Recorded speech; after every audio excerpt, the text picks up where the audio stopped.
নমস্কার। আমি আবারও চলে এসেছি আমার লেখা আরো একটি কবিতা নিয়ে আপনাদের সামনে, আমার কবিতার ঝুলি থেকে।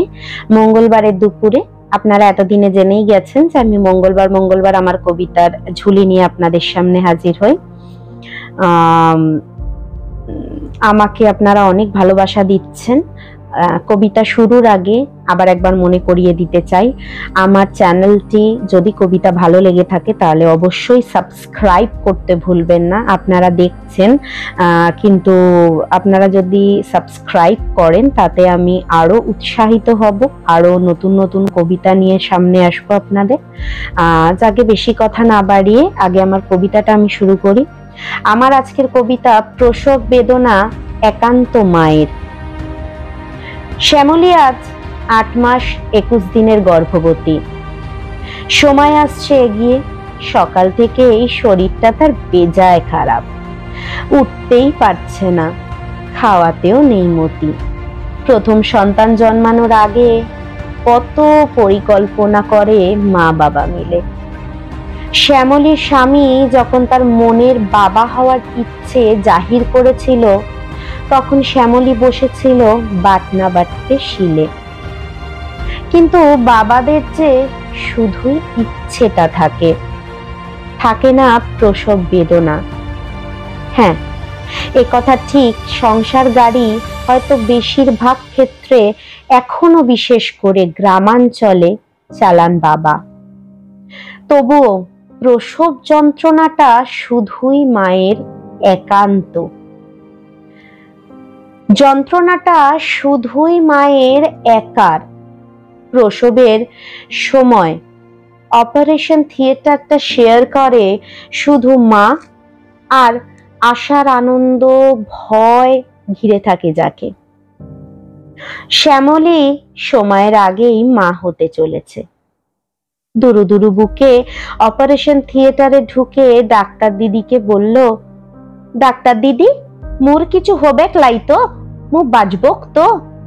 ডাক্তার দিদি তাকে আশ্বাস দিয়ে যখন প্রস্তুতি নিচ্ছেন, তখন চেক আপ করে বাজ ভাঙার মতো যে কথাটা শ্যামলীকে শোনালেন, সেটা হলো সে আর তার বাচ্চার মধ্যে একজনই বাঁচবে।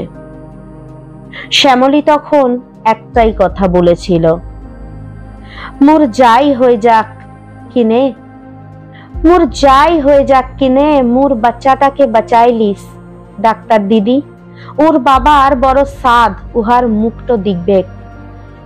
মু ওকে পেটতে ধরেছি, জন্মটো দিবক, সব কষ্টটো লয় মুই নিলম। মোর জীবনটো লিয়ে মোর সন্তানের জীবনটো ফিরাইন দিস কেনে দিদিমণি, দিবিক তো? একেই বলে মা। মায়ের ভালোবাসা শ্যামলীর হয়তো পৃথিবীর আলো দেখা হলো বন্ধ। একেই বলে মা, মায়ের ভালোবাসা। শ্যামলীর হয়তো পৃথিবীর আলো দেখা হলো বন্ধ, কিন্তু শিশুটা পেল নতুন পৃথিবীর আলো। তাই বলি, প্রসব যন্ত্রণা শুধুই মায়েদের জন্য ধার্য, তাতে নেই দ্বিমত বা দ্বন্দ্ব। ধন্যবাদ আমার আজকের কবিতা শোনার জন্য। আপনাদের যদি আমার কবিতা ভালো লেগে থাকে তাহলে অবশ্যই চ্যানেলটি সাবস্ক্রাইব করতে ভুলবেন না।